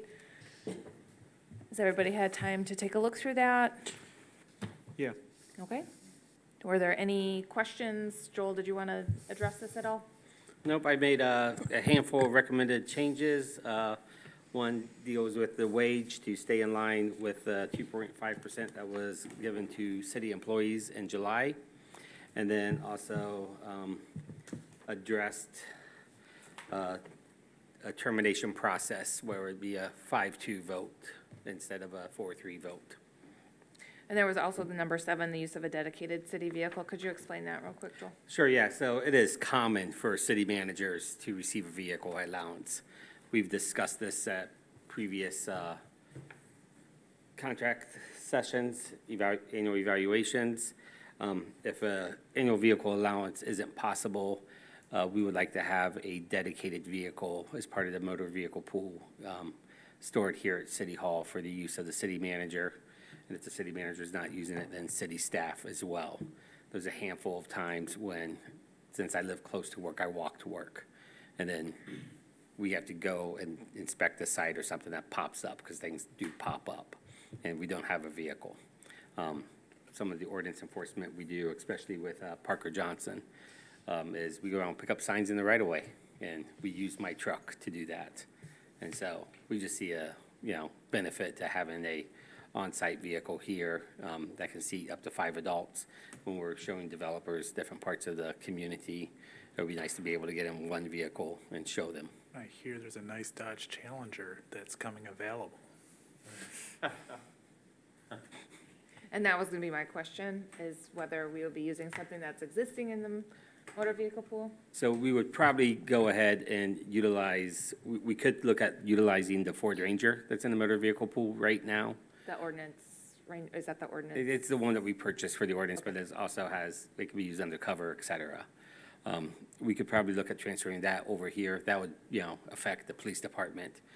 Prior, when I first got here, we repurposed an existing police car for ordinance enforcement. This was before any of the current council members were elected to this council. That worked for about a year and a half before that started having engine issues and falling apart. And the reason we're upgrading all of our police vehicles is because of engine issues. You can't take a police vehicle, to Lansing. Council, did you have any questions, Mike? I personally am against a motor vehicle dedicated at this point. With the expenses of the city running the way they are, we should probably hold off a year and see where we're at. Peter? I'm okay with it if it's a repurpose. I don't want to add on extra expense, and specifically maybe not dedicated, because I'm fine with reimbursement. I'm thinking more for city hall staff if we have to send them to meetings, et cetera, because if I'm going to have a dedicated vehicle here, that way I don't have to cover mileage if you're going over to Lansing, but it has to be something that's good enough to get to Lansing to a conference, or to Grand Rapids to a conference, to be able to send staff out to these conferences or trainings. Because I don't even know if they technically want the mileage reimbursement with the gas prices where they're at, if they feel like that's not going to cover them, depending on what they drive. I would, be okay to say there's a vehicle here that's available for staff if they have to go out to do an enforcement, if they have to go out, look at a tree limb that's fallen, because whatever, or just something that's going on in the city, to have a vehicle here that's available. Otherwise, I just say we could use the golf cart, and that would be good enough, but we can't cross roads. In the winter, Oh, they got ones with heat and enclosed cabins. So you'd rather buy one of those? No, repurpose one. But yeah, I don't think it would be something that I would necessarily want to see in the contract. I am not opposed to it being something that's at City Hall for staff. And if it's primarily Joel having to go out and do things, so be it. But I'm not really keen on it being in a contract to say we're going to provide a vehicle. And that was my thinking, is why it needed to be in Joel's contract. If we decided to just have a vehicle available for city staff, why it had to be in Joel's contract. The other thing would be then is are we willing to pay Joel mileage when he does go on a city excursion? Which I think we would already Yeah. reimburse them mileage. So currently you do, I have the ability to turn in mileage. I would say I turn it in sporadically. I was gonna say, before you had mentioned you don't Yeah. cover everything, so. I turn it in sporadically. I've become a little more, detailed and turning them in more often now. Okay. To be honest, after talking to other city managers, and they're like, for everything you've done in that town, and you don't have a vehicle allowance yet, they're like, that's a common, component of compensation for, a city employee or a city manager. So the reason I offered it in the contract was trying to find a happy medium and make sure it's something that is locked in for my use and for staff's use, but Can we find a nice Toyota Prius or a hybrid? They're not that expensive using. as They long last as darn near it, yeah, forever. as long as it seats 5, I'm comfortable. 5 in a Prius, and it's Yeah. actually quite comfortable in the back seat. I actually Yeah. wanted them for the police cruisers personally. These F-150s are not making me too happy on the cost of gas. I'd rather see some Priuses. Apart from the vehicle, number 7, was there any other issues with the I just contract? had one little thing that I noticed on the, salary increase, Joel. It says August of 2021. That's a Is that, typo. okay. It's August of 2022. Thank you We're for trying to catching go it. back a whole year. This, and I also would point out, this was reviewed by the city attorney as well, to just make sure, it covers everything he wants to cover. Did anybody else have anything? And there was an increase from 6 months to 9 months? Of severance? Of severance, correct? Yes. I'm probably not at a point where I'd be raising that. I'd let that maintain at 6 if that's where it's at. I agree with that personally, because it would have to be for, in essence, as if I'm reading it right, it would have to be, we just were firing it without cause. Correct. And I think 6 months is good, also considering that we're contributing 15% into your retirement and you're fully vested currently, if I read that Yes. right. And I was like, well, 6 months is a long time to go look for a new job and still getting full pay. And I thought that was comfortable where it's at. I don't see it being 9. Okay, go ahead, Dave. My concern is this feels backwards to me. Like, to me, it seems like Joel would have identified things in the contract he thought should be addressed, come to council, talk to council about it, and then council would go to the attorney and say, here's what we want to make changed. Right now, it feels like the attorney wrote the contract with Joel, and now we're getting it. But it's not Joel's contract, it's the city's contract to Joel. And so I'm kind of a no, because I would rather have gotten, here's the things that need to get addressed, us have a conversation about, okay, why would these each get addressed? What do we want to do here? Again, it's this like, okay, now it's at our table, and it's just, the process feels backwards to me, and so I'm uncomfortable with the way it's been managed. Roger, did you have anything? The severance was the one thing that caught my eye. I thought 9 months was extremely generous. I think 6 months is more reasonable.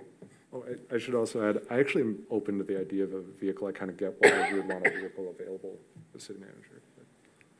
I have a question on the paid vacation. Is that on top of your salary?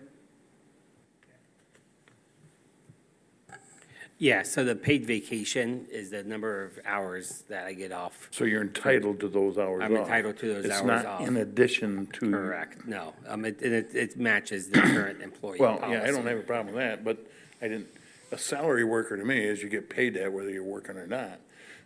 So why does it have paid vacation? Or That's paid days off? Yeah, that's language. So when I want to go to, on vacation with my family, like, so when we went to Chicago, there was 5 days I was not in the office. Oh, I got no problem with that. What I'm saying is that you're being paid for that. Yep, Extra? no, No. no, Getting his salary. So those are entitlements? yeah. So it really limits the number of days I can be away from Yeah, work. But these are entitled days, part of your salary. Like, if you Yes. took extra days, would you take a penalty and pay If I took more than what was afforded more in than that what was thing, afforded and paid? yeah, we would have to, I've never crossed that in my life, so I don't even know how to respond to that. I mean, we do have employees right now that have used up all their vacation, and they are off for medical reasons, and they're on short-term disability. And if they said, well, what if I don't want to take that? I told them, I go, well, we'll probably have to, you just won't be paid for that time. I was just stumbled on the wording. Okay, You are entitled to those days off. Like, even at the county, so the PTO. That's how I interpret it, yeah. That's not how I read it. okay, Yeah, so we I get have, that. More you don't lose anymore. we have a contract in front of us, so you can make a motion to approve as it is, or amendments, I or? would rather push it to another meeting. This wasn't on the agenda, was this contract. It was nowhere on the agenda. So, I mean, we don't have a meeting in September at the beginning, so it would be the end of September unless December, we had, because this wasn't agendized, it wasn't, the contract wasn't in our packet. I don't think that would be fair to the public that we'd make a decision on this without it actually being agendized and in our packet, but I'm fine with the discussion. Plus, I need to kind of get feedback on where are we at with the vehicle fleet, and where do we think we can get a vehicle for City Hall, or how's this actually gonna look like, and what's that cost of that vehicle gonna be? Because there's two choices on it. We get an enterprise, lease vehicle, and it's dedicated to Joel and other staff that he allows to use, and we would have to know what that cost of that is per year, so that we understand what we're entering into on the contract for cost. Or we're reusing one of our city fleet vehicles that we think can survive and do well. What's that cost looking like? What do we have to do to make that work? And then that would be answered there. But I would need to see a list of every proposed change and the justification for it, one by one. And I think it's too late to try to go through that tonight, so I kind of am with Peter. I think we should push this. well, somebody needs to make a motion then. I mean, this is how we've done it since I've been on council, I'll be honest. Like, we have always come out of the eval and done the contract. We did the same thing last year in this way. But if So- there's additional information that, Motion to table the discussion of the contract to the next meeting? Support? it has been moved and supported that this contract, I mean, we don't need to really table it, but we can, because it's not on the agenda. it's not on, we can just motion to We add can it to the just- agenda of the Yeah, move. September 22nd, which is the next meeting? Is that 22nd? 12, it's 26th. Oh, we canceled the 12th, so that's fine. Yeah, I believe it's the 26th. You can say your next regular scheduled meeting is what you can say. Some motion. So, yeah, Mike, would you be willing to amend your motion? Sure, whatever needs to be done. So you're making a motion to To add a place it on the next meeting, okay. Okay, Put it on the next agenda. Support. is there any further discussion? Seeing none, all those moving to add this to the next meeting agenda signify by saying aye. Aye. Aye. Opposed, say no. No. Can we get a roll call? I don't know who said what here. You got it for us? Yep, I've got it. Councilmember Zeter, Yes. Councilmember Hands, Yes. Councilmember Byrd, Yes. Councilmember Redding, Yes. Councilmember Morgan, Yes. Mayor Pro Tem Galloway, No, Mayor Andrus. No. Motion carries. but I got a question then. Do we have to decide what it's gonna be, or we'll decide that at the next meeting and put it off for another? So I'm going to submit a letter on my personal letterhead from my house, saying as a city manager for the city of Allegan, these are Joel's recommended changes to my contract. And we will begin a negotiation process. This is the way this will work. And we have a month and a half, a little more than a month. This is the second meeting, so a little more than a month to go through that process. And it's an evergreen contract, like you said, so Yeah, there's so- the contract's still in a force. It's Yeah, nothing, the contract's still in force, and I might dig in my heels a little bit and say, I want a vehicle allowance. My predecessor had one. And I can, create a list of what I've accomplished this past year alone. $5 million in funding that was not coming to Allegan. Actually, close to $7 million in funding. That's outside funding, so. We'll go through that process, and I'll make and I can point out why I want the changes I want made to that contract.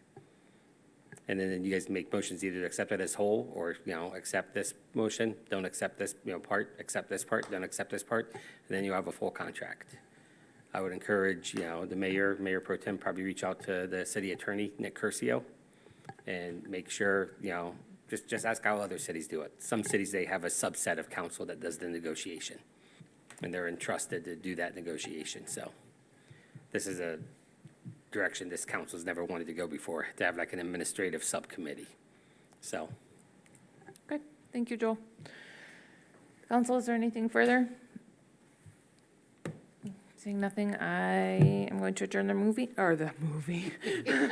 the meeting at 10:22.